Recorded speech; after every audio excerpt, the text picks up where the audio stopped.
Well, top of the morning to you. Welcome to the next lesson.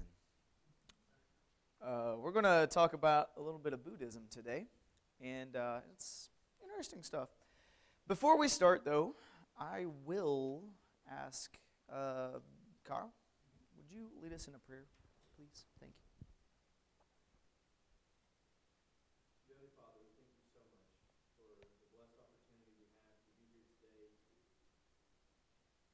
Gather together around your word, focus our minds around your truth. And Lord, I pray that as we spend this time that has been specifically set aside to studying how people throughout your world consider and think about religion, their faith, their beliefs, I pray that you will help us to do so with a mind that is dedicated to loving them, but equally devoted to upholding their truth.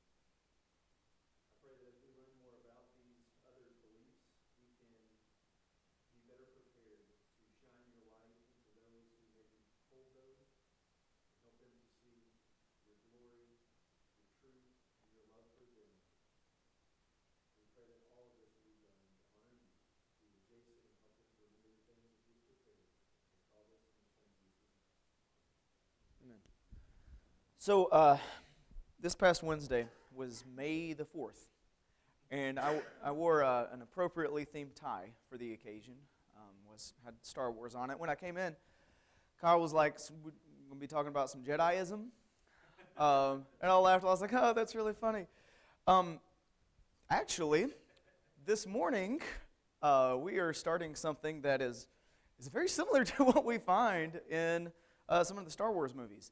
You may or may not know this, but George Lucas does consider himself a Buddhist, actually a Methodist Buddhist, so it's kind of an interesting combination there. But a lot of the themes that you see in Star Wars is very Buddhism-centric. There's a lot of stuff. If you've never seen I'm not going to spoil anything for you, I don't think, because everything has been spoiled already. But there's a lot of concepts, especially the Jedi Order, of this mindfulness approach, this like clearing yourself. It's not about you. It's not specifically no attachments, and this mindfulness thing. There's even some like mantra repeating in some things that you see. And so I think it's interesting if you connect those dots. And the reason I bring that up is because sometimes we here in the United States say, Buddhism, that's not something that we really encounter a lot. It's not something that we see a lot. Actually, we do, and we might not even realize that that's the case. A lot of media that we see and that we partake in, and some of the movies, some of those ideas and thoughts. Because when you watch a movie, especially a long series or several series of movies that have this the good as opposed to the evil. Like in our minds, we automatically think, okay, well this is just like God and Satan, and this is what this is about. And so that means everything that we see the light side do, the good people, then that means that's the kind of attitudes that we need to have, the philosophies, whatever, which is really interesting when we put it in perspective of Buddhism, because I think what we're seeing is some good Buddhism ideals versus bad, what would bring what they would consider bad karma or whatever. There's actually in the United States a larger, now it's kind of hard to nail down how many Buddhists there are in the U.S. because in the U.S. specifically, Buddhism might not necessarily be considered a religion, actually. It's more of a philosophy. It's a way of life. I listened to several videos of some people who considered themselves to be secular Buddhists, meaning that they don't ascribe to religion, the idea of religion, but they take Buddhism as a way to achieve like a personal happiness. It's like, because we're going to see there's a lot in Buddhism that's self-focused, focused on being the best version of you. And actually, that's kind of a misnomer because, as we'll find out, the concept of me individually in Buddhism, in general, is not really a thing. And we'll talk about some of what I mean by that as well. But there's a lot of, I mean, we live in a fast-paced world, right? And we live in a society that it seems like we're all the time doing something, and we're going from one activity to another, and we're bombarded with all these outside influences. And so the concept that there's a way of living that we can slow things down, that we can reduce our anxiety and just live in the moment, not care too much about the past or the future, but live like right now. That's appealing to a lot of people, and I think that this is catching on in a lot of ways. And again, maybe not as a system of religion or religious beliefs, but as a philosophy and sort of a way of life. And this appeals to a lot of people who would consider themselves to be atheist and that sort of thing. I will also say, in getting ready for this, that our westernized concept of religion, of what religion looks like, in our minds, when we view religion, a lot of what we've seen so far is, well, most of what we've looked at so far is just strict monotheism, that there is a creator God who created everything, and he is the one that we are trying to gain the favor of, that he is the one that can solve our problems. What this concept is like, it doesn't really matter if there was a creator or not. And it's a system of beliefs that isn't necessarily focused on pleasing a god or gods even. It's not even a polytheistic thing. It's more of a state of being because we have our own. We are part of something eternal. We're part of something bigger and greater. And so this is highly philosophical. I don't know how many headaches I've got trying to just put everything into perspective and think through all of this. It's very, very deep thinking as far as this goes. And some of this, you're going to see some of the more Eastern religions, religions based in Asia and some of these other areas. They're very much, the culture of that area is a lot different than the culture that we experience. So our culture is very individualistic, right? It's like you need to look out for you, and it's all about what you can get out of things, and that sort of mentality.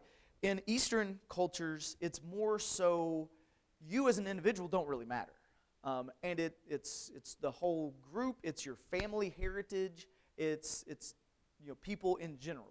And so that changes the way that this has been viewed. And so there's a lot of terms that's used to describe Buddhism that we might define differently. And we will be thinking completely differently on. And so when you approach Buddhism, and even some of these others, Hinduism and other things, we have to change our perspective to understand what they are thinking and how they're reasoning through this.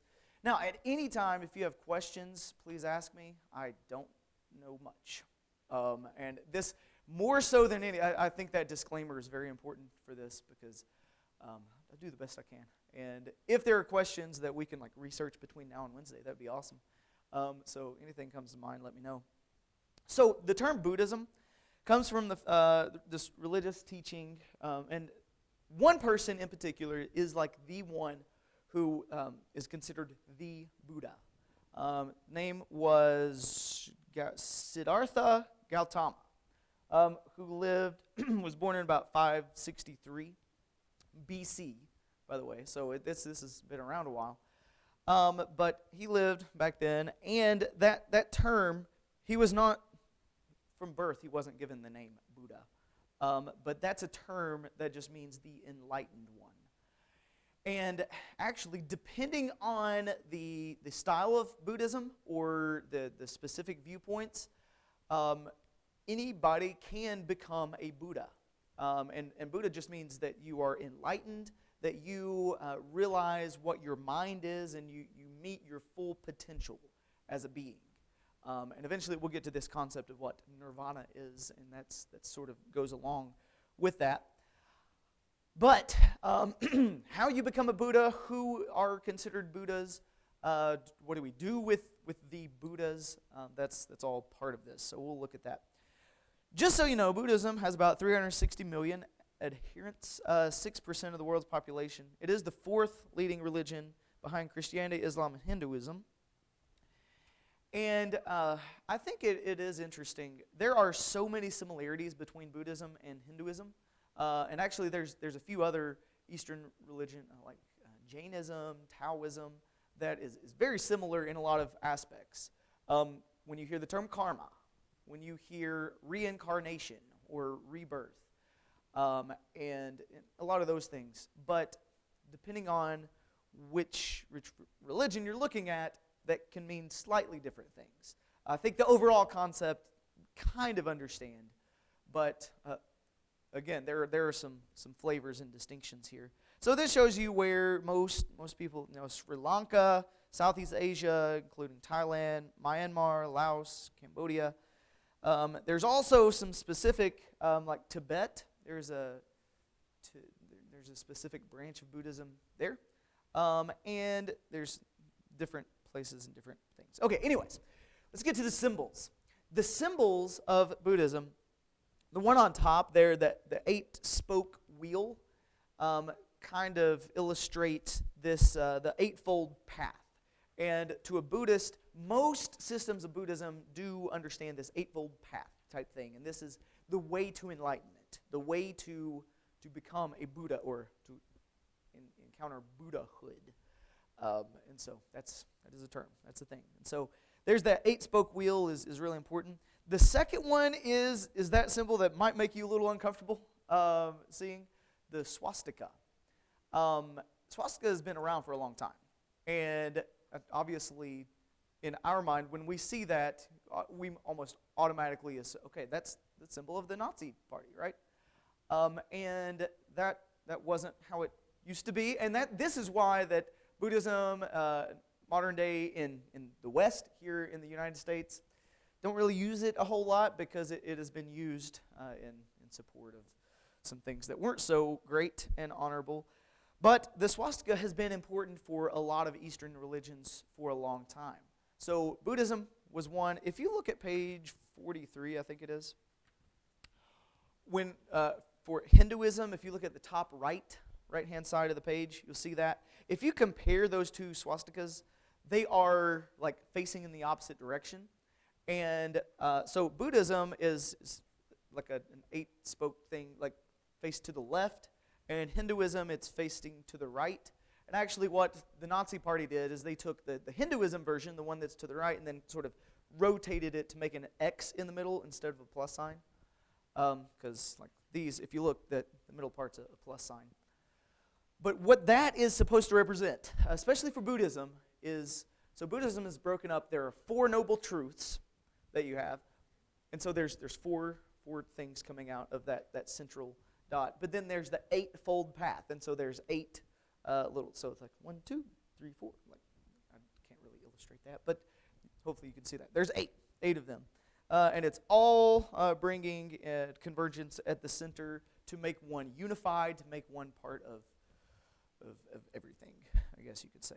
Okay, any questions about any of that before we dive into some of the history, where Buddha came from? Okay, good, because that's all I had on that. That's all I really know. The history. There was a person who is known as the Buddha, and that, again, is Siddhartha Gautama. And his lifestyle, his upbringing, there's a lot of debate about what exactly happened. As is a lot of people in history, it's hard to really nail down, especially if someone is looked at as really important, because a lot of times stories get inflated, things change, and the way that people view them can be a little different. But in general, most stories, most accounts would say that Siddhartha Gautama was born into a very well-off, sort of, is a warrior tribe, but he was like the son of a king. So he was like a prince. And what the king tried to do is he tried to, if I want my son to grow up ready to be a ruler, ready to experience everything it is to be a ruler and lead my people, then he's going to have to grow up without the idea of suffering. Like, suffering can distract people. Suffering can make you not be who you need to be, because you'll be focused on the suffering and not like doing what you need to do. And so the concept is, he made sure that as his child was being raised, that he didn't encounter anybody who was old, who was sick. If someone came in and they weren't to their standards of beauty, like everybody there had to be beautiful. If not, the king got rid of them. It was like, nope, you're not going to be in the palace. And so he lived a very sheltered lifestyle, growing up not knowing suffering, not really encountering that at all.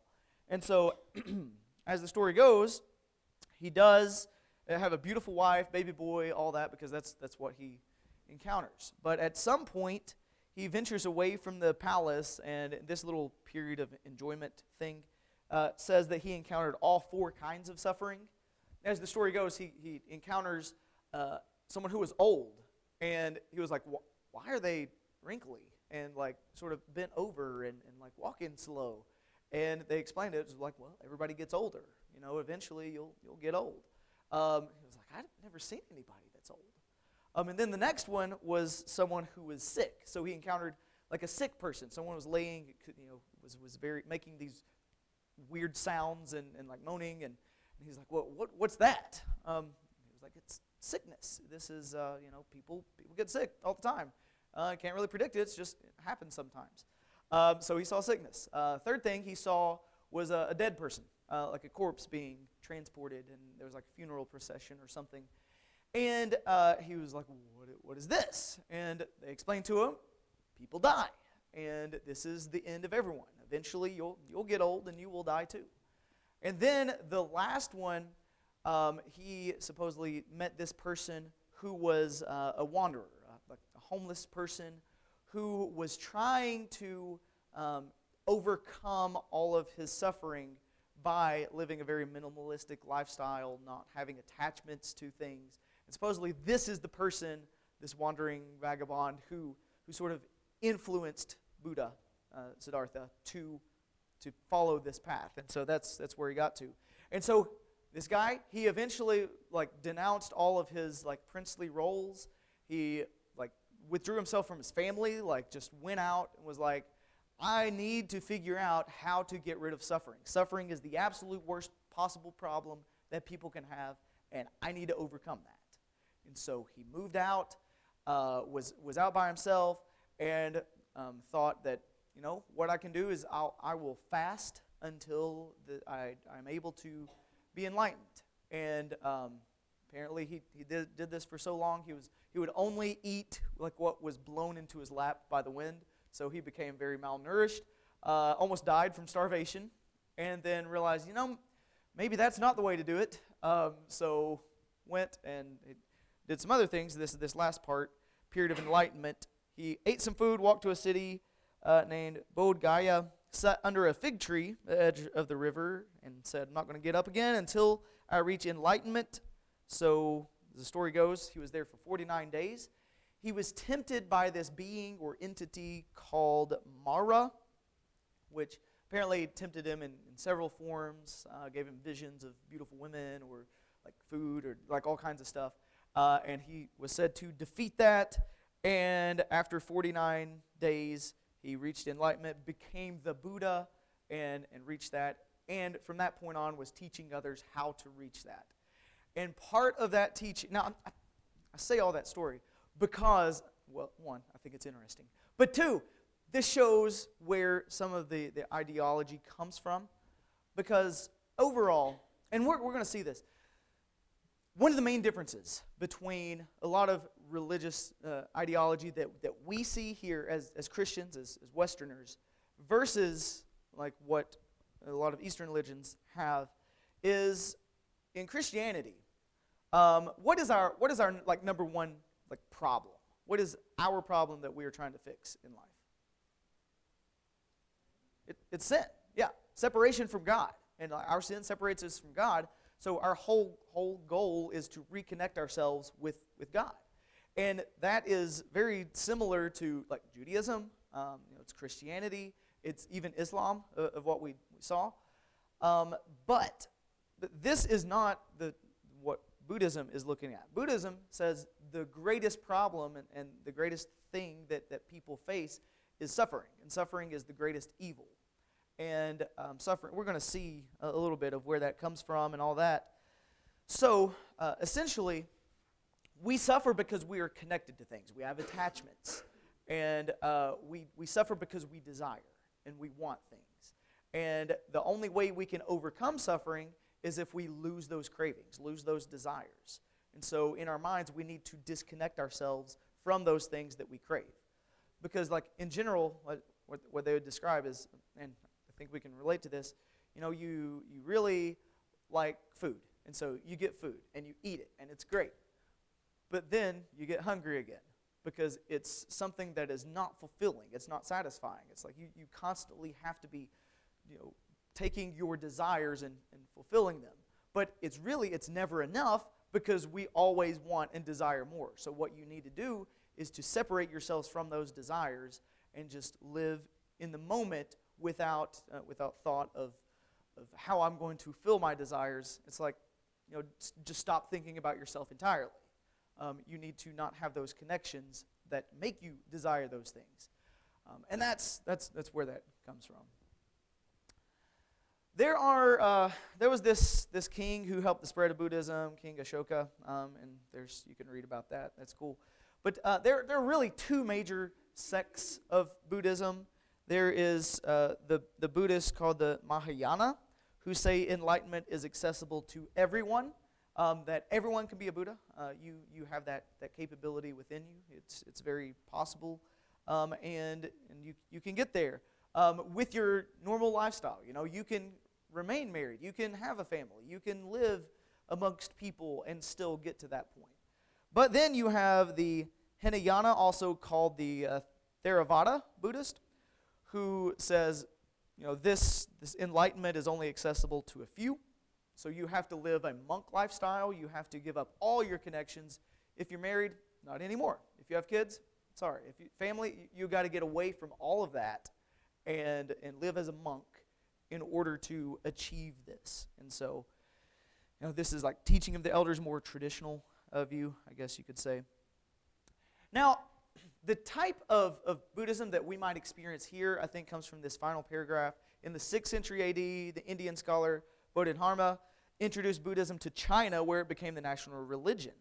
And he developed a form of meditation based on vast emptiness in oneself. This eventually became Zen Buddhism. And you've probably heard of Zen.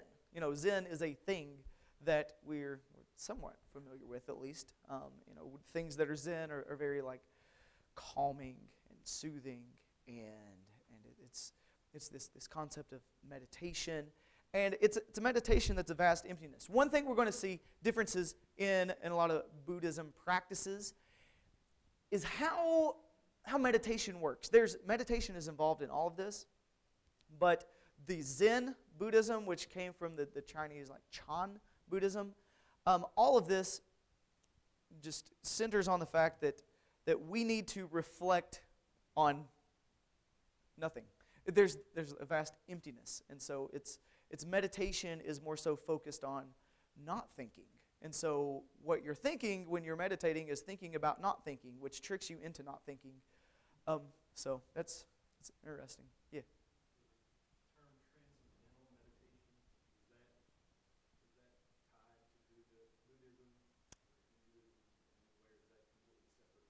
I think it is. I don't quote me on that, but I do think so, because the concept of Buddhism specifically is to remove yourself from yourself, and just that your mind is eternal.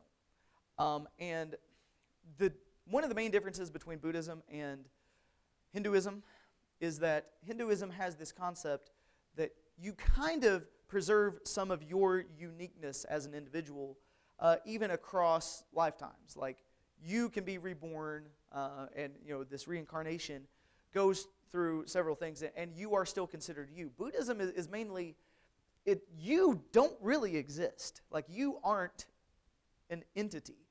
And so it's really your energy, or that energy that is reborn into the next life, whatever that is. Also, Hinduism reincarnation usually consists of you stay a human. So it's like human to human to human. Buddhism, there are, I think, 8 different levels of different things that you could be. You could descend to animals.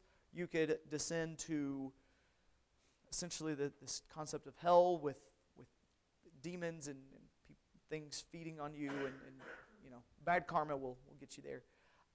Or you could be reborn as, they wouldn't say angel, but more of a spiritual being.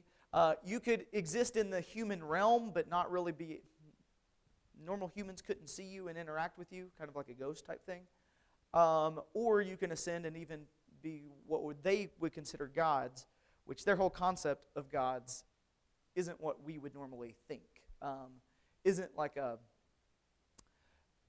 polytheistic thing where there's several gods who are in charge of things. In some cases, they would view, humans can be more overcome gods, and in their thinking and all of that, gain karma to place them higher than the gods. So there's a lot. That probably confused you. Sorry. No. Yeah, heaven and hell isn't a real thing. And here's, let me try to put this in perspective. So their greatest thing that they can achieve is nirvana, which is this completely enlightened state. Your mind is opened up to its full potential. So you have become a Buddha. You have encountered Buddhahood. And you are now not tied down to materialistic desires. You have completely removed yourself from this cycle of suffering and from what's called samsara, which is the rebirth, the reincarnation thing.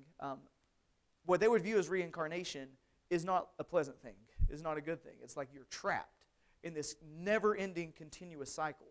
Once you're able to separate yourself from that, to rid yourself of suffering, of the evils of cravings, then you will experience nirvana, which essentially means that you cease to exist, that you don't exist anymore, that you are able to exit this, and they would consider that to be peaceful. I think, I don't remember who it was. I don't remember if it was like the Buddha, Siddhartha, or if it was someone else who was quoted as saying, what does nirvana look like? Where do you go? How do you exist? And the thing that he said was, well, where does the flame of a candle go when you blow it out? And that's kind of the thought. It's not there anymore. It's gone. And so that's the concept. So instead of like being rewarded and having this, no, it's nothing along those lines.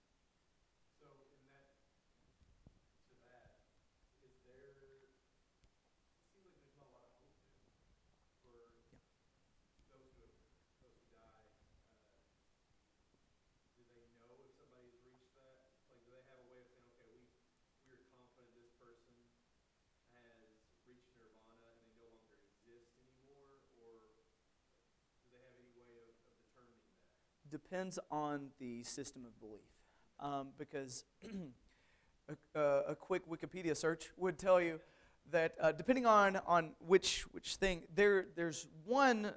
I think it's the Theravada, the Hinayana system, says that since 563 BC, there have been 29 people who have achieved that. I think that the Mahayana would say there have been more. And that you wouldn't know, but really the way they would look at that, I think, is it doesn't really matter.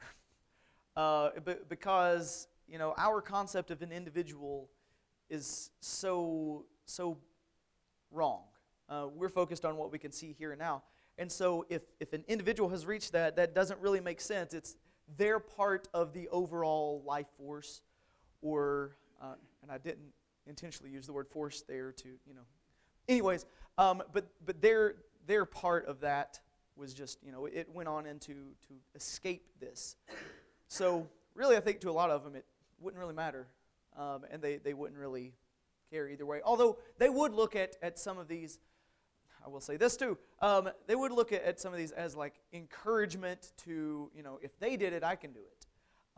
But again, there are, depending on your specific flavor of Buddhism, there are different rules that you have to meet to achieve the Buddhism, the Buddhahood, being a Buddha. And some of those are really interesting. You just look it up sometime. You have to perform a certain type of miracle where flames shoot out of your shoulders and water shoots out of your toes. That was one brand of Buddhism anyway, which that was really interesting.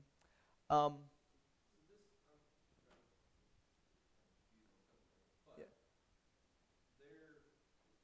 Seems like the goal is to achieve a peace of mind, right? Yeah. In a sense. And in order to do that, they have to give up certain things, certain attachments, I guess, in order not to suffer.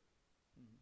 Yet this guy pulls himself away from his family, wife and child, in order not to suffer.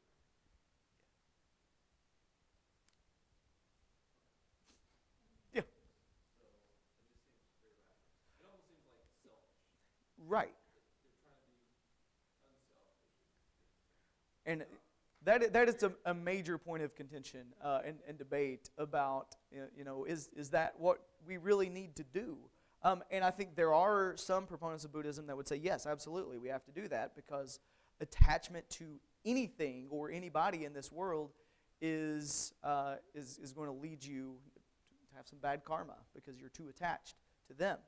But then you do have some teachers now who will say, no, that doesn't mean you have to unattach from them. It just means that you need to make sure you are taking time every single day to meditate, to get away, but you still need to fulfill your responsibilities. And so, It kind of seems like it skipped over the point of when we suffer as Christians. We suffer. mm-hmm. When we learn that we need to rely on God, Yes, we're suffering. right. What are they relying on? Yeah. Yes, yeah. It is, yeah. So this cycle, if I understand this right, so you are Buddhist and you work at this, achieving this nirvana, Mm-hmm. but until you reach reincarnation, is that right? Yeah. Over and over? Is there a max amount, like you have 8 chances, or, I mean, just infinity until you Right. finally reach the state of nirvana and then you just stop existing? Is that right? Yeah, that's essentially it. Yeah, and there's no way to know how many times you've been reborn. There's no way of really connecting with that. And I should mention, there is no outside force controlling that, because that's a question that comes up sometimes. It's like, well, what drives that? Who decides whether you're reborn? And so to them, it's a natural process, I guess you could call it, in that your karma will determine that. And so it's your mind is part of this overall eternal structure of whatever, which like that's an interesting concept. So think about that.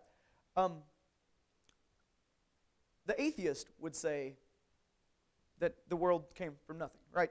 That there was nothing and then there was something, and there you go.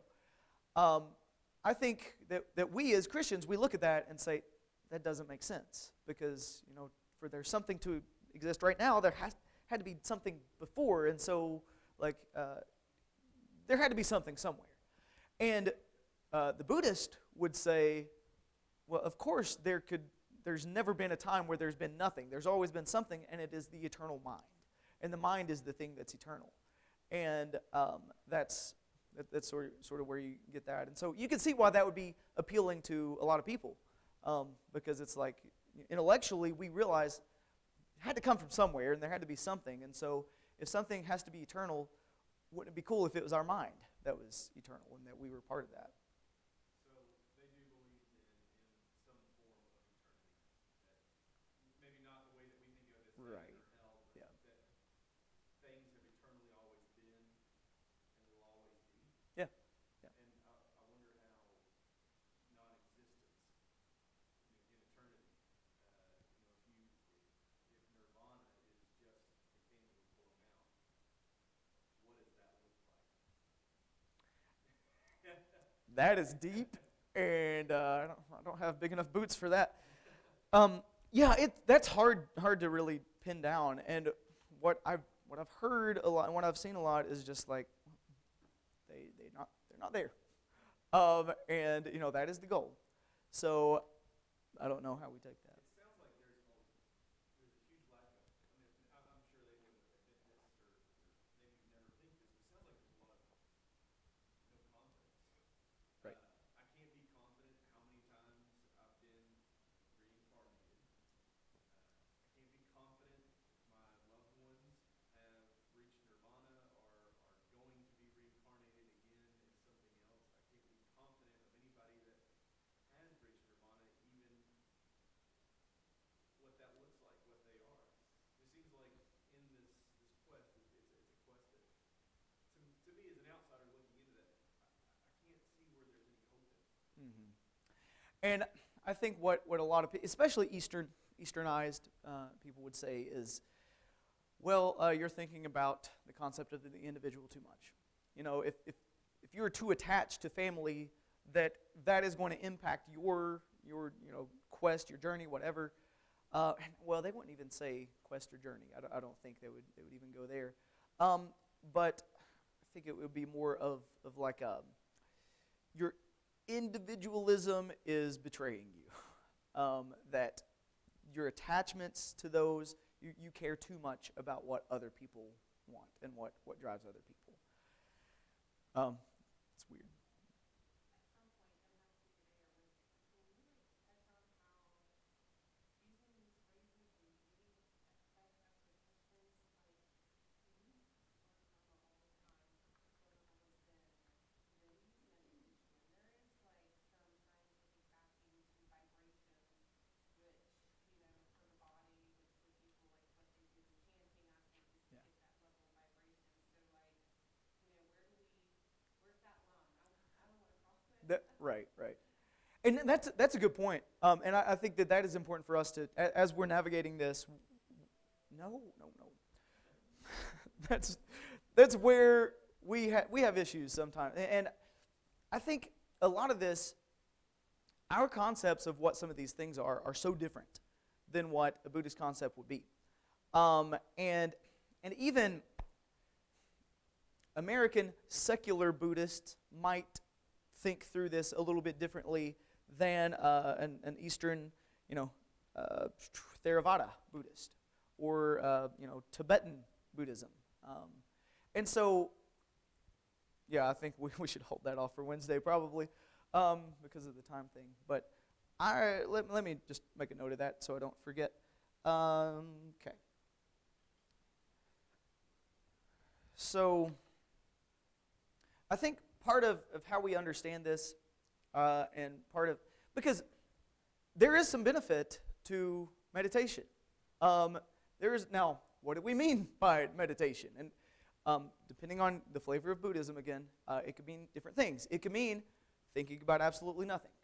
It can mean, in a lot of ways, is your meditation focuses you on things becoming a better person. So doing things better. Right? I need to focus on, and I want to meditate right now on being truthful and using my words in a positive way. Or I'm going to really focus on not stealing, or things that will benefit mankind in general. And so it could be a very focused thing on what helps humanity as a whole. Or it can be this thing, some kind of mantra that we repeat. And again, depending on where you are with that, it might look different. Some chant, some offer mantras, some even offer gifts to like spirits or whatever. But that's it. It just depends on how you look at it. I think there are some things we can take from that, though, because in general, there are biblical concepts that if you do bad things, like bad things are going to come on you. You reap what you sow, and so like we do have that concept for sure. But how do we look at karma like from a Buddhist standpoint or a Hindu standpoint? Well, there's different layers to that. And so we'll definitely talk about that. I enjoy that. Any other things, any questions, things that you want to bring up or want to make sure that we bring up on Wednesday?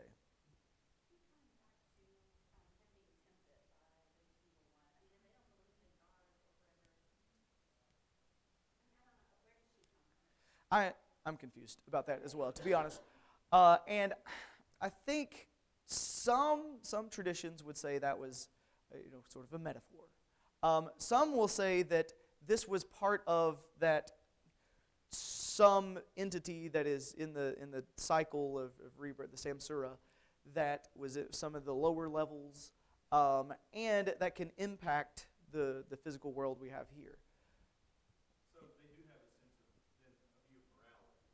Like with karma, there is Yeah. good karma and bad karma. Right. And is there any indication of what sets that morality? What makes something good? Well, Buddhist teachings. What Siddhartha Gautama would have said, what he would have taught, or depending on all of these different sects of Buddhism, you have sacred writings, and you would see what would benefit people. And because to some Buddhists, eating animal products is bad. So you have to be vegan because.